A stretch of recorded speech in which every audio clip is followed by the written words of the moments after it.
Alhamdulillah wassalatu wassalamu ala Rasulillah Sayyidina Maulana Muhammad ibn Abdullah wa ala alihi wa ashabihi wa man iktada bihudah. Amma ba'du fa ibadallah usikum wa nafsi bitaqwallah faqad aflahal muttaqun. Hadirin yang berbahagia, malam ini kita akan baca kitab daripada yang dikarang oleh Qutbul Irsyad wa Ghawthul Ibad Al-Habib Abdullah bin Al-Haddad, yaitu An-Nasaih, yang mana pokok pembahasannya adalah tentang ketaatan kita kepada Allah Subhanahu wa taala, apa faedahnya dan apa pula akibatnya apabila kita melalaikan ketaatan kepada Allah. Bismillahirrahmanirrahim. Alhamdulillahirabbil alamin. Wassalatu wassalamu ala asyrafil anbiya wal mursalin sayyidina Maulana Muhammadin al-amin wa ala alihi washabbihi ajma'in. Qala Maulana Syekh al-Muallim rahimahullahu taala wa adama naf'a bihi wa bi 'ulumihi wa Qutbul Irsyad wa Ghawthul Ibad al-Habib Abdullah bin Alawi al-Haddad fi kitab An-Nasaih an qala wa 'ala al-insani al-ijtihadu fi hifdhi islamihi wa taqwiyatihi bi fi'li ma umira bihi min ta'ati Allah ta'ala. فإن المضيع لأوامر الله متعرض للموت على غير الإسلام فإن تركه لذلك دليل على استهانته بحق الدين وعلى الاستخفاف به فليحذر المسلم من ذلك غاية الحذر. Sebelum ini kita telah membaca tentang orang itu harus menginginkan mati dalam husnul khatimah. Sementara kalau kita perdalam, yang bikin mati husnul khatimah siapa? Allah. Kok Habib Abdullah mengatakan kita disuruh sangat-sangat menginginkan husnul khatimah? Iya saudara, ada syariatnya semua. Hakikatnya memang Allah semua yang atur, tapi semua punya jalan. Mati dalam husnul khatimah ada jalannya. Ketika kita tidak melalui jalan yang benar, bukan tidak mungkin masnya su'ul khatimah. Ya. Sekalipun Allah yang memberikan mati kita husnul khatimah dan su'ul khatimah, tapi Allah menginginkan kita mati dalam husnul khatimah. Diberitahu jalannya. Jalan mana yang harus kita ambil? Jalan mana yang harus kita lalui dan jalan mana yang harus kita tinggalkan? Itu kemarin, minggu kemarin sudah kita bahas. Ya. Jadi orang kalau mau husnul khatimah, cari jalan husnul khatimah. Kalau ini kan jalan pol tangan namanya. Kita cari namanya jalan husnul khatimah. Mana tuh jalan husnul khatimah? Datang ke masjid, taat sama ibu dan abah, nggak ninggalin sholat, cari rezeki yang halal, jangan ganggu orang, merasa kecil di depan Allah Subhanahu wa taala. Itu jalan husnul khatimah. Cabangnya banyak, dijangkep semua. Sekarang Habibullah yang mengatakan, apa itu jalan husnul khatimah? At-ta'at, ketaatan kita kepada Allah Subhanahu wa taala. Diberi judul oleh Syekh Hasan al-Masluf, ini pembahasan sekarang. Ketaatan itu menguatkan Islam, sementara maksiat, lawannya taat, itu akan menghancurkan agama kita. Satu kampung misalnya, masjid, musalla, madrasah, masya Allah, lancar, bagus agama. Mulai sudah misal ada bioskop, ada dangdutan, ada adu ayam, terkoyak, itu mulai agama, saudara. Ini penyakitnya nih. Ini penyakit nih. Penyakit iman kita, penyakit Islam kita, penyakit yang bisa menyebabkan kita su'ul khatimah yang seperti itu. Apa? Maksiat kepada Allah Subhanahu wa taala. Saya ajak diri saya dan saudara-saudara, mari kita taat kepada Allah Subhanahu wa taala supaya kita selamat. Beliau mengatakan seyogyanya kepada setiap orang berusaha keras untuk menjaga Islam. Menjaga Islamnya, ya Islam itu dijaga. Kalau nggak dijaga kecurian, saudara. Beberapa hari yang lalu di daerah Bogor ada orang di luar Islam mati. Dia panggil orang-orang Islam kasih duit supaya ikut ritual agama mereka. Ikut saudara-saudara, gara-gara apa? Fulus. Rusak. Ini maksiat, rusak Islam nih. Ya, tuh. Baik. Jadi kita harus jaga nih Islam. Dan kekuatannya Islam ini akan kuat dengan apa, saudara? Qala bi fi'li ma umira bihi min ta'atillahi ta'ala. Dengan melaksanakan perintah-perintah Allah Subhanahu wa taala. Saudara salat benar, kuat Islam Anda.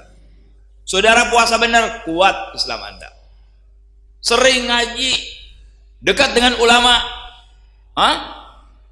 cara nyari nafkahnya baik, kuat Islamnya, bagus Islamnya.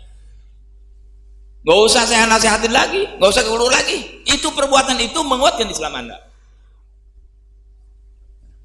Baik.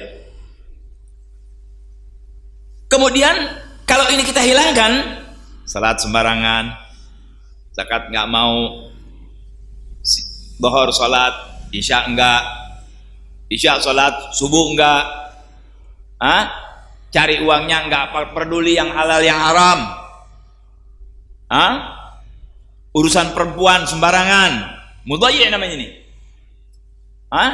menghilangkan kewajiban-kewajiban Allah yang diwajibkan kepadanya.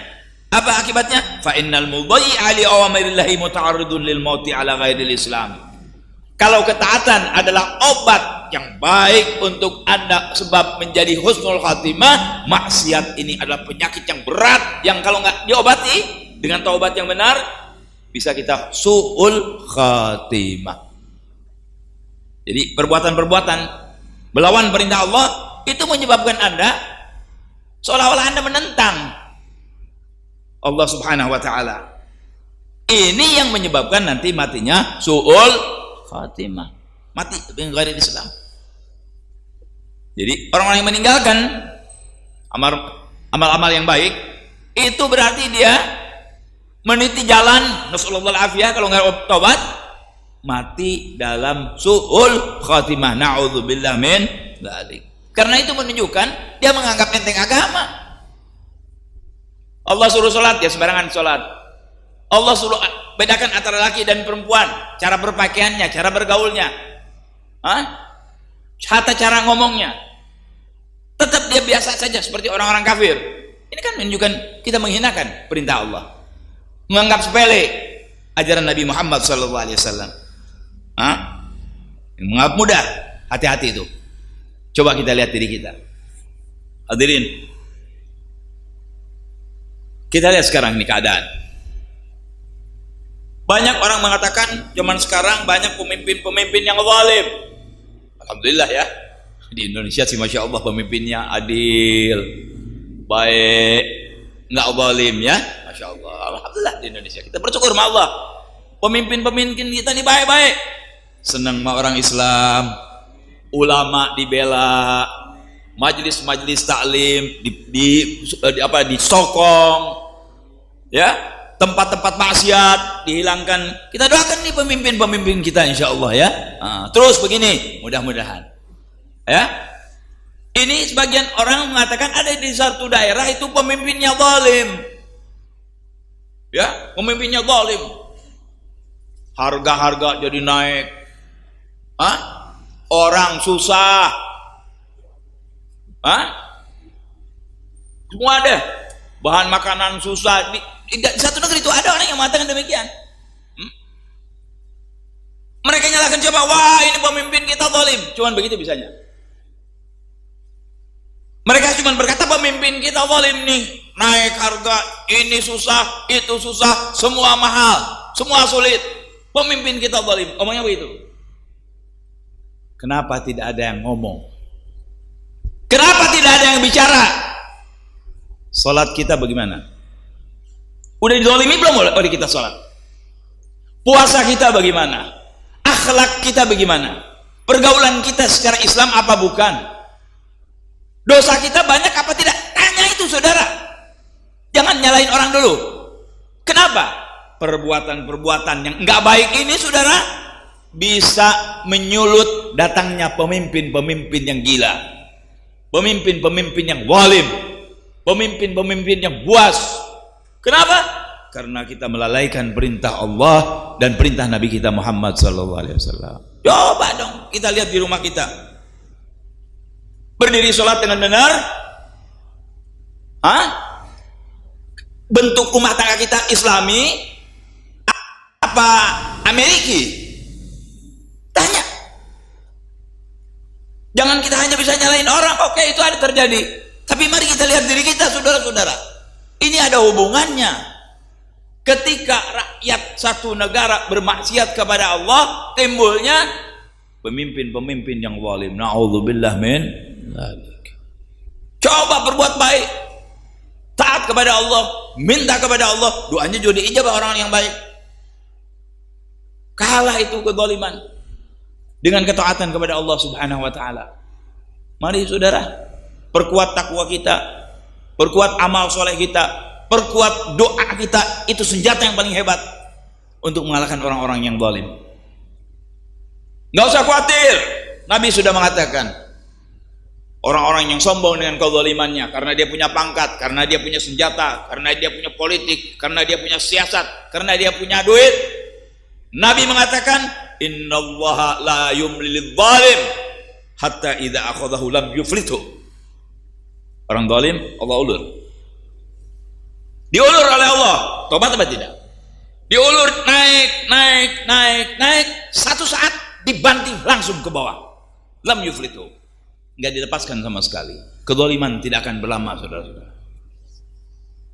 Tapi seperti kita punya sakit. Apa enak kita gatal-gatal terus? Enak gak? Obatin dong. Ya. Obatin ini, saudara. Ya. Harus diobati. Kemana? Kembali kepada perintah Allah dan ajaran Nabi kita Muhammad SAW. Kembali kepada yang sedang kita baca, bahwa perbuatan-perbuatan baik itu menyebabkan kita husnul khatimah, sementara maksiat kita kalau tidak tobat kepada Allah itu menyebabkan su'ul khatimah. Kalau demikian, kata Habib Allah Haddad, wa alaihi aidan an yujanibal ma'asiyah wal atham. Orang tuh harus jauhin maksiat dan dosa-dosa. Maksiat yang dia kerjakan, dosa yang memang sudah ada, zina, kurang ajar kepada ibu bapak, enggak sholat, ya, jauhin tuh. Fa innaha tud'iful Islam wa tuhinuh. Karena perbuatan maksiat kita melemahkan Islam kita, meruntuhkan Islam kita. Pertama sedikit. Pertama dia nggak mau ikut orang kafir, kasih duit, duit haram. Pertama dia masih sholat, udah keenakan dapat duit haram, dapat kerjaan bagus, mulain sholat ditinggal, mulain pikiran-pikirannya berubah. Mulai bilang apa, buat apa haji jauh, capek, duitnya banyak, buat mahal, untuk apa? Nggak masuk akal itu. Mulain. Ujungnya dia murtad kepada Allah Subhanahu wa taala. Ini akibat maksiat. Ya. Dari sedikit terus makin gede. Jadi harus bagaimana? Buru-buru tobat dong kalau kita salah, ya. Qala wa tuzalzilu qawaidahu wa tu'arriduhu lis-salbi 'indal maut. Maksiat ini menyebabkan kacaunya agama kita, akidah kita, dan menyebabkan diambil nanti keislamannya oleh Allah sebelum mati. Matinya su'ul khatimah. Kama waqa'a dzalika wal a'yadu billah likatsiri minal mulabisina laha wal musirrina 'alaiha. Seperti banyak yang terjadi kepada orang-orang yang tidak mau bertobat, selalu bermaksiat kepada Allah, nganggap enteng maksiat, ujungnya matinya su'ul khatimah. Harus takut kita, saudara. Ini buat kita semua, buat termasuk saya. Ya, harus takut. Makana akibatal ladzina asa'u su'a an kadzabu bi ayatillahi wa kanu biha yastahzi'un. Akibat Akibatnya orang-orang yang selalu berbuat maksiat, selalu berbuat jelek, nggak kebaikan, saudara, kejelekan, su juga. Ujungnya ada apa suul khatimah, saudara-saudara. Ya, kenapa? Dia membohongkan dengan apa yang datang dari Allah Subhanahu wa taala dan menganggap enteng, menghina ujungnya. Karena begitu ujungnya. Kayak tadi, apa haji? Nyembahnya sembahyang buat apa? Ngadep batu. Ujungnya kan begitu. Nabi Muhammad biasa orang, nggak ada apa-apanya. Ujungnya begitu, saudara. Nah, kalau sudah begini dia tidak kembali, jelas matinya su'ul khatimah. Ya, nasallallahu alaihi. Ayat tadi, ya, bahwasanya orang-orang yang selalu berbuat jelek itu kalau tidak bertobat kepada Allah, ujungnya dia bakal rusak, bakal hancur, ya. Bakal menghinakan kebesaran Allah, menghinakan kefarduan yang datangnya dari Allah dan Nabi kita Muhammad sallallahu alaihi wasallam. Qala ma yadullu ala dzalika fata'amalhu. Itu ayat tadi, ya. Ujung-ujungnya orang yang nggak benar itu kalau tidak bertobat kepada Allah matinya su'ul khatimah. Ingat tuh, orang-orang yang nggak benar di dalam agamanya kalau tidak bertobat kepada Allah ujungnya matinya su'ul khatimah. Kenapa matinya? Tolong dijawab, matinya hati itu. Jaga agama kita, muliakan agama kita, muliakan perintah Allah, muliakan perintah Nabi kita Muhammad sallallahu alaihi wasallam supaya kita matinya husnul khatimah. Saudara, itu harga kita sudah. Harganya di situ sebetulnya. Semua nggak akan ada artinya ente kaya banyak kalau su'ul khatimah nggak ada artinya. Nggak punya apa-apa, husnul khatimah lebih baik daripada yang kaya tapi su'ul khatimah. Kita minta dua-duanya, kaya juga, husnul khatimah juga. Wah, enak itu. Ya, tapi kan nggak bisa milih kita. Paling tidak ya ini soal agama, jaga. Ya, jaga. Kita lihat perbuatan kita kemarin dan sekarang lagi ngaji nih. Oh, begini. Oh, ini maksiat nih. Coba kikis. Kurang-kurangin, ya. Setipis mungkin, sehabis mungkin. Allah pasti menolong. Allah pasti akan memberikan inayah kepada orang-orang yang berniat baik. Ya. Nah, wa hud nafsaka bistimsali awamirillah. Supaya kita selamat, hayo jadikanlah diri kita orang-orang yang selalu melaksanakan perintah-perintah Allah, taat kepada perintah Allah. Wa hud nafsaka bimtithali awamirillah wa ijtinabi maharimih, dan menjauhkan apa-apa yang dilarang oleh Allah. Jangan korupsi, enggak korupsi. Jangan kurang ajar kepada orang tua, jangan. Jangan nyakiti hati orang, tidak.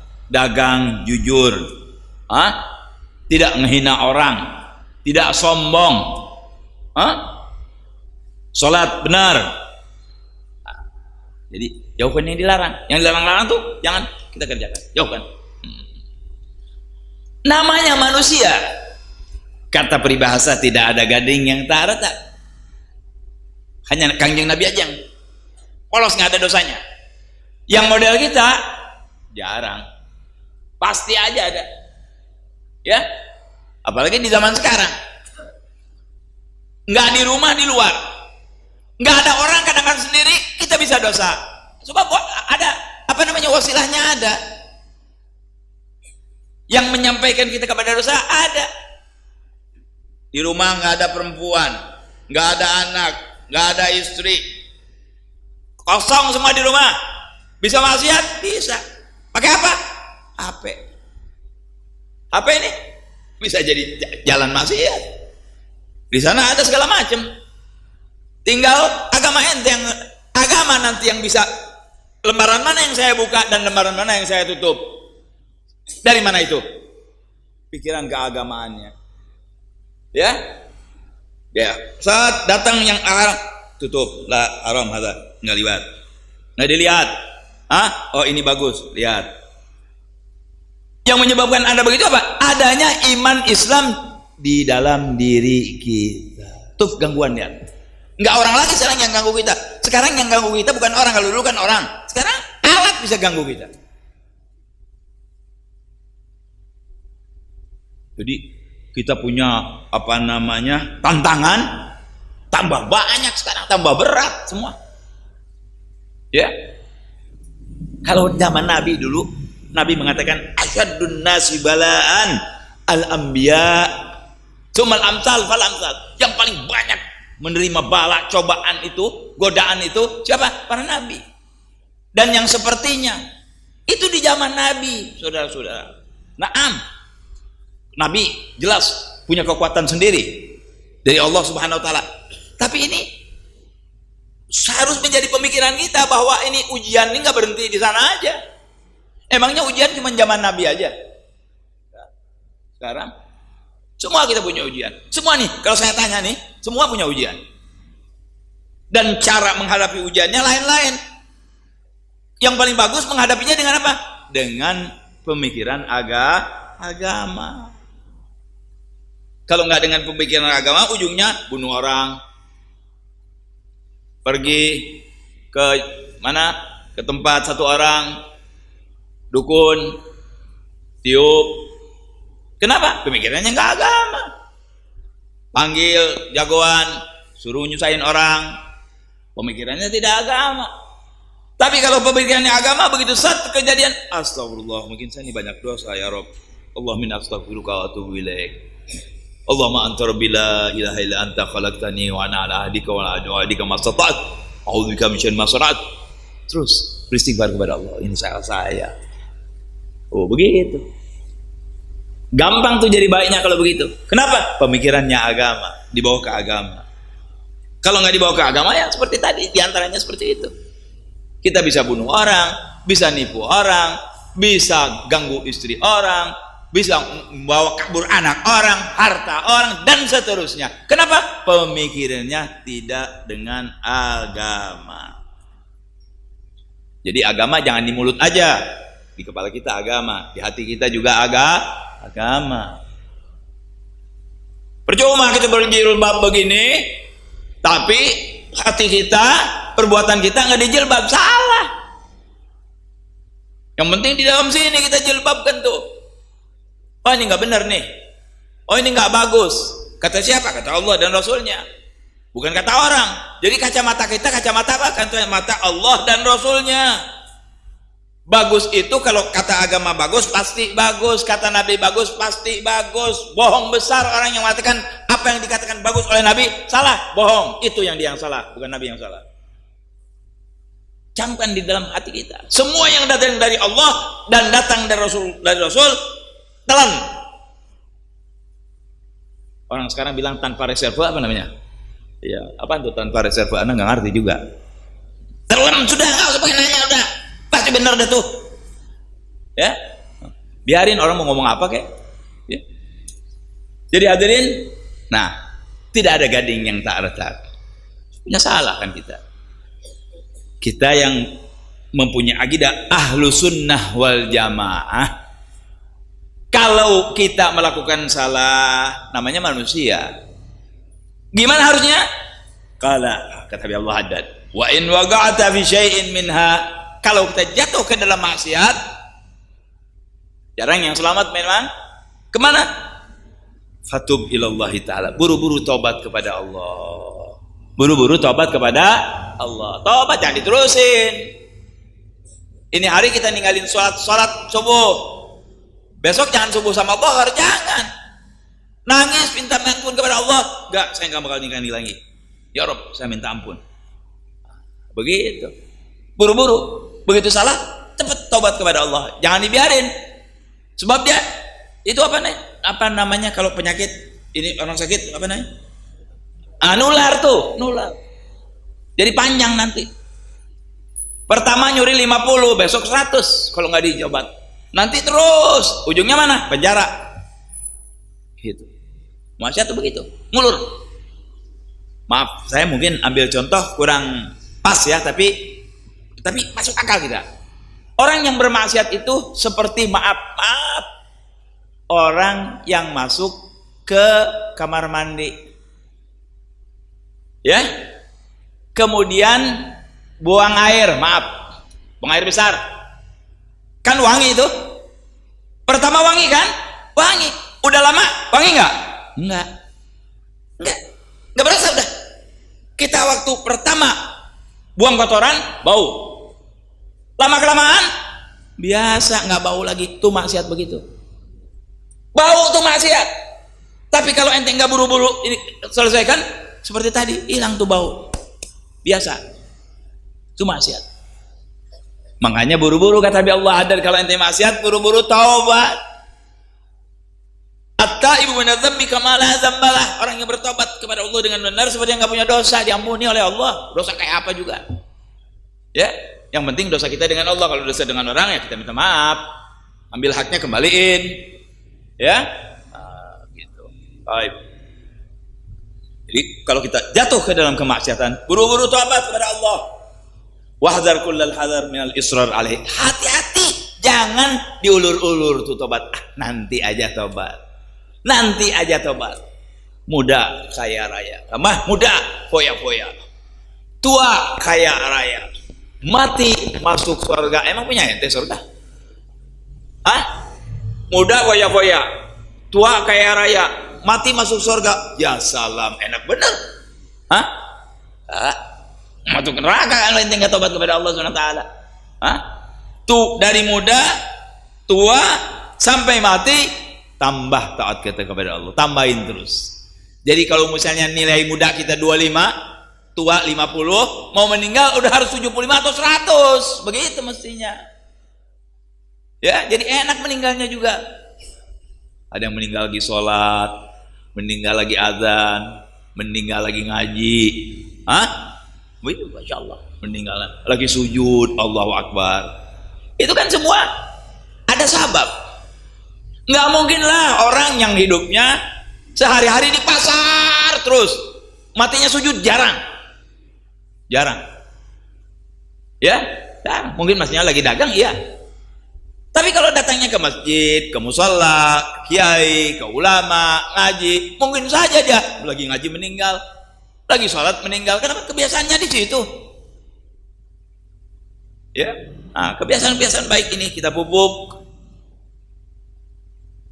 Namanya manusia ada salah, buru-buru tobat, itu orang yang baik. Ingat saudara, kita manusia, tidak ada gading yang tak retak benar tumbuh di bahasa. Jadi bagaimana? Obatnya apa? Dikasih obat kita.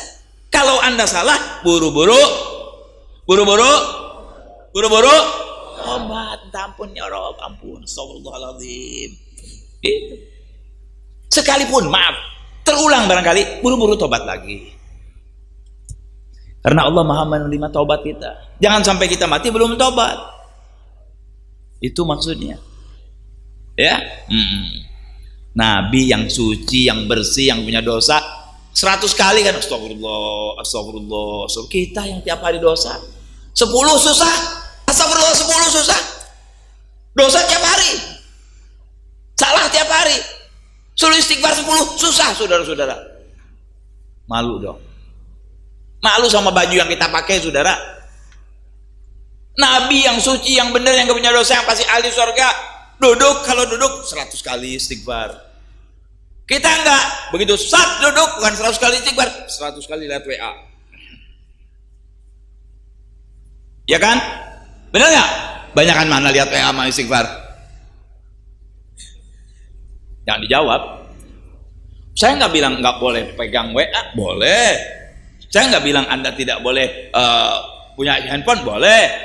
Tapi jadikan urusan-urusan agama di atas semuanya. Kalau udah datang urusan agama, ya di atas semuanya. Kalau istighfar yakin manfaatnya. Kalau ini belum tentu. Bisa manfaat, bisa madarat. Kalau istighfar nanti berbuat baik, pasti punya kita dan diterima oleh Allah, pasti. Tapi kalau urusan duniawi belum tentu. Salah niat, kacau juga. Bahaya juga, ya. Baik, hadirin. Jadi kesimpulan dari apa yang kita baca, ketaatan itu akan menguatkan Islam Anda. Kuatkanlah Islam Anda dengan taat, bukan dengan ngomong ana muslim. Tapi apa-apa yang diperintahkan oleh Islam kita tinggal, kan ngaco namanya. Jadi kita harus taat kepada Allah. Dan ketika kita salah, karena memang kita manusia, tempatnya salah, Mari taubat kepada Allah, tuh obatnya. Ya, kalau demikian nanti insya Allah meninggalnya juga seperti yang diperintahkan. Ya, wala tamutunna illa wa antum, kan Allah yang memerintah. Padahal Allah yang memberikan kita husnul khatimah. Su'ul khatimah itu urusan Allah, tapi Allah yang memerintahkan wala tamutunna illa wa antum muslimun. Allah ridho kita matinya husnul khatimah. Nah, jalannya, jalan husnul khatimah.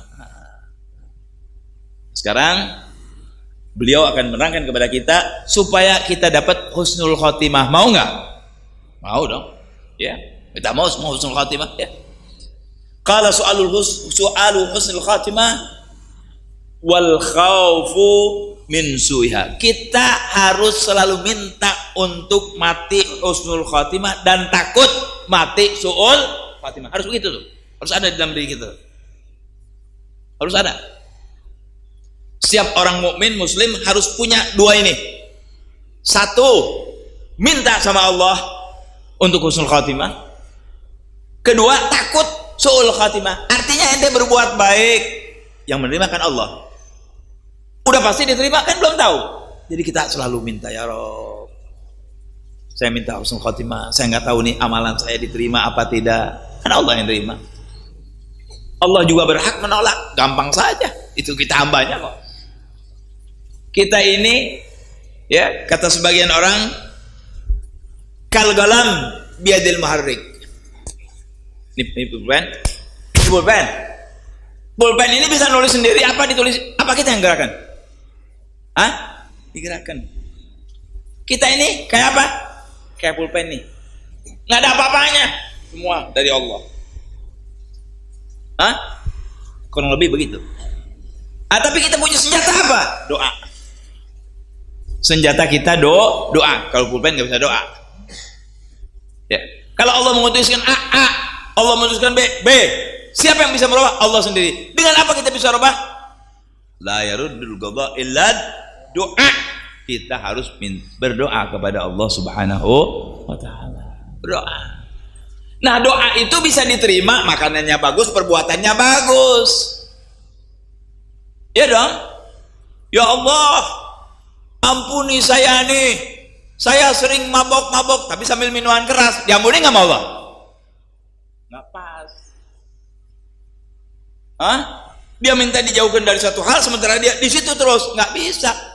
Kalau dia minta menjauhkan dari satu hal, tinggalkan hal itu, kembali kepada Allah. Ya Rabb, saya pernah begini, Engkau Maha Pengampun, Engkau Maha Pengasih, Engkau Maha dan seterusnya. Minta pada Allah gitu. Jangan terus. Ya ada buktinya dong. Ya, supaya kita dirubah oleh Allah Subhanahu wa taala. Jadi bagaimana orang itu seharusnya? Habis Allah mengatakan wala tazalu sa'ilan minallahi husnul khatimah. Selalu dia minta husnul khatimah. Ya Allah biha, ya Allah biha, ya Allah bihusnil khatimah. Surah Ratib semua ada itu. Ratib Haddad ada husnul khatimah.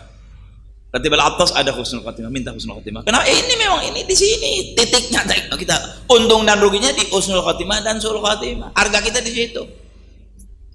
Bukan dari pangkat, bukan dari imamah, bukan dari ilmu, bukan dari bangsa. Harga kita adalah husnul khatimah atau su'ul khatimah. Ketika husnul khatimah, ente bahagia.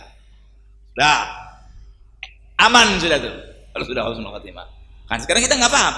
Kemana nih saya?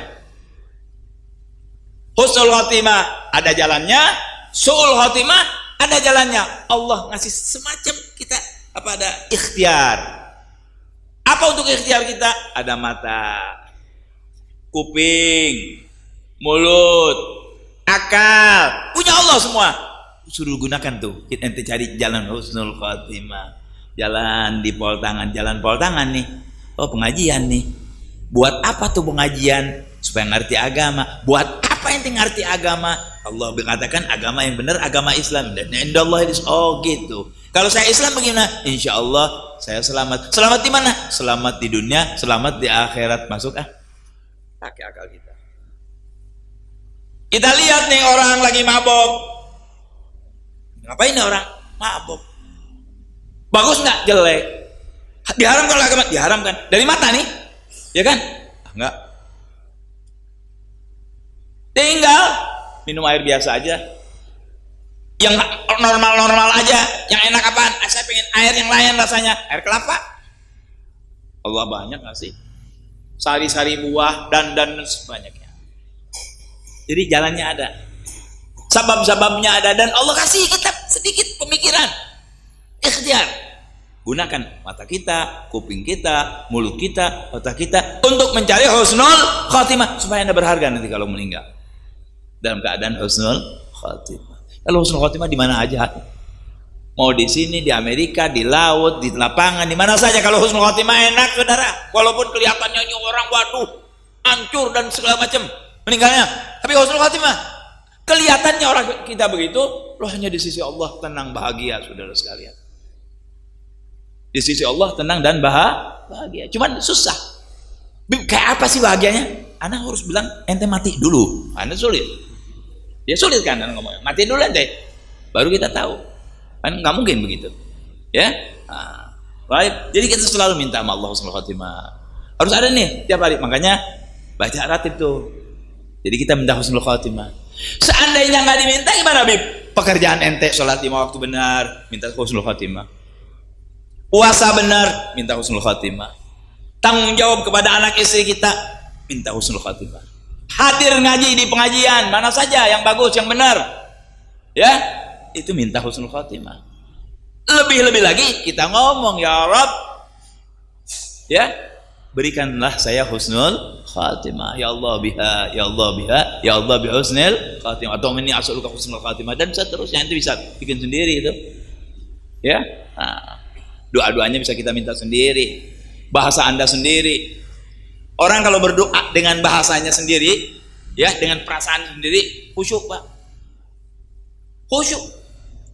Kita lagi susah, lagi sulit, sambil nangis, malam kita bangun, ya Allah, anak kok begini, pakai bahasa Melayu boleh, bahasa Cina, bahasa Inggris, waduh, dekat sama Allah SWT. Ya, minta husnul khatimah. Baik. Waqad balaghana anna syaitan la'anahullah yaqul. Kalau kita pengen membikin setan kesel, bahasa Melayunya apa tuh? Bahasa orang Betawi, bukan kesel, enakan dikit bahasanya. Bikin orang apa? Bukan kesel, apa bahasa Betawi ada tuh? Ya, apa? Hah? Pokoknya tuh setan gedak betul sama kita. Gimana caranya? Gampang. Di dalam hadis diterangkan. Gosama wahri alladhi yas'alullah ta'ala husnul khatimah. Kata setan, orang itu memotong saya, memukul saya, menghancurkan saya ketika dia minta husnul khatimah. Loh, bagaimana bentuknya? Setan kan ngajak kita nggak sholat, ngajak kita maksiat, ngajak kita nggak benar. Sementara husnul khatimah ngajak kita sholat, ngajak kita berbuat benar, ngajak kita iman benar, ya, ke tempat-tempat yang baik. Itu apa? Husnul khatimah.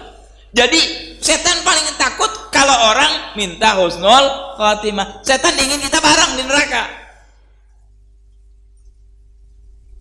Kalau kita baca husnul khatimah, enggak bareng, dia ke neraka, kita ke surga insyaallah. Yang husnul khatimah.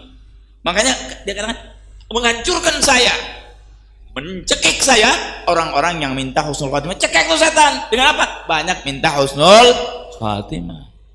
Paling kesal tuh setan, ya. Agul mata yu'jab hadza bi'amalih akhafu an ghadfatin. Setan tuh ngomong, kapan nih orang riya dengan perbuatannya? Kok berbuat baik terus, sholatnya benar, ngajinya benar, akhlaknya benar, imannya benar. Kata setan, kapan nih berubah nih orang? Itu setan ngarepin tuh begitu, ya. Kapan nih orang nggak benar? Jangan-jangan dia udah ngerti nih, takut setan. Jangan-jangan dia udah ngerti nih bahwa ini semua akan menyebabkan dia tidak sama-sama di neraka dengan dia, dan dia akan masuk jadi ahli husnul khatimah. Oh, setan begitu. Kita nggak lihat ya setan lihat kita. Kita nggak lihat setan melihat kita. Hah? Seperti itu godaan-godaannya. Takut dia kalau lihat orang-orang ngaji. Paling takut nih. Orang-orang ngaji begini, paling takut setan. Kalau ingin bikin gedek dia, bikin rusak dia, bikin kesel dia, hadir di majelis-majelis yang begini. Kerjakan perintah Allah, jauhkan larangan Allah. Wah, dia betul-betul terdesak, ya, betul-betul kecil, betul-betul dia ditusuk oleh kita. Apalagi terus kita ngomong minta husnul khatimah. Oleh karena itu kami Allah berkata wa aktsir minal hamdi wasyukur lillah ala ni'matil Islam. Soal husnul khatimah, suul khatimah ini yang dijalankan di dalam agama kita, agama Islam. Bersyukurlah kita atas nikmat apa? Nikmat Islam jadi umat Nabi Muhammad sallallahu alaihi wasallam. Bersyukur, syukur itu nikmat. Ini kalau dipupuk baik, dipegang baik, insya Allah kita akan dapat husnul khatimah. Fa innaha a'zamun ni'am, yang paling besar untuk kita nikmat itu adalah nikmat Islam. Wa akbariha, yang paling besar, yang paling agung nikmat Islam. Fa innallaha law a'ta dunya bihadafiriha 'abdan wa manahu al-islam lakana dzalika wabalan alaih. Kalau umpamanya kita ambil perbandingan, seandainya kita dikasih dunia dengan segala isinya, nggak pernah susah dah, duit nggak pakai ambil lagi, saking dikasihnya nih Allah. Misalnya kita mau ngeluarin duit, tinggal gini aja, tak keluar. Mau beli apa aja bisa. Dunianya luar biasa, rumah, istri, harta nggak terhitung, tapi tidak dikasih Islam, rugi saudara, kehancuran buat dia, nggak ada artinya. Kalau dibandingkan dengan orang walau a'tawil Islam, bandingin nih, orang dikasih harta benda tapi nggak dikasih Islam. Ada lagi orang nggak dikasih harta benda, bukan orang kaya, biasa-biasa saja, tapi Allah kasih Islam. Mana lebih baik? Yang nomor 2 nih yang lebih baik. Kenapa? Kalau tadi mati karena nggak punya Islam, matinya suul khatimah. Sekalipun ente punya harta buat apa? Tetapi tadi yang nggak punya, tapi diberi oleh Islam, oleh Allah Islam, insya Allah matinya husnul khatimah. Itu paling. Hadirin, dijelaskan di dalam makna hadis bahwa nanti ketika kita nyebrang Shirathul Mustaqim, semua pasti itu. Kita nyebrang itu di Shirathul Mustaqim. Jembatan. Di bawahnya neraka Jahanam. Kayak ngait-ngait gitu. Itu Nabi dari rahmatnya, dari sayangnya kepada umatnya, dari tanggung jawabnya kepada umatnya, Nabi diam di situ. Orang-orang yang baik akan bertemu dengan Nabi di situ. Apa kerjaan Nabi di situ? Orang yang jalan di situ ada yang keluar, ada yang naik sapi, yang tukang korban sapi, naik kambing, naik musola, naik majelis taklim, sampai seperti kilat. Tapi ada yang jalan berdiri sunat, blek, jatuh, megangin, ada gelantungan, ada yang baru naik langsung jatuh, macam-macam tuh nanti di Shirathul Mustaqim. Kerjaan Nabi apa? Megangin. Kalau dilihat umatnya nih, lewat jatuh, dipegang oleh Nabi, diangkat. Tapi kalau anda ahli maksiat, tangan Nabi diginikan sama dia, nggak mau, sampai dia jatuh ke jahanam. Na'udzubillah min dzalik. Jangan jadi orang itu. Jangan jadi orang itu. Akan ada orang seperti itu. Diselamatkan oleh Nabi, dia nggak mau. Memang bagiannya jahanam karena perbuatan tidak baiknya di dunia. Matinya dalam keadaan su'ul. Nabi sudah sampai di situ, cintanya Nabi kepada kita sampai di situ. Makanya kita mesti ingat mana Nabi, nggak bisa balas. Ini semua kebaikan orang pertama pembawanya siapa? Nabi Muhammad SAW. Ingat dong mana Nabi, salawat sama Nabi, cintai Nabi, cintai Nabi, habba, bersalawat, ikuti ajaran-ajarannya sekuat kemampuan kita sampai titik terakhir kemampuan kita. Jangan sebisanya, jangan sampai titik terakhir kemampuan kita. Ikuti. Sebab nggak ada manusia seperti Nabi Muhammad SAW di dunia, paling hebat, sayang betul-betul kepada kita. Di akhirat yang orang nggak bisa apa-apa, Nabi Muhammad masih tetap setia kepada kita, menunggu kita, menyelamatkan kita. Mudah-mudahan kita orang yang diselamatkan oleh Nabi Muhammad SAW nanti. Karena meninggalnya dalam husnul khatimah. Kita berhenti di husnul khatimah, insyaallah mati kita dalam husnul khatimah. Amin ya rabbal alamin. Kurang lebih saya mohon maaf, mudah-mudahan bermanfaat. Walakum minkum. Assalamualaikum warahmatullahi wabarakatuh. Waalaikumsalam.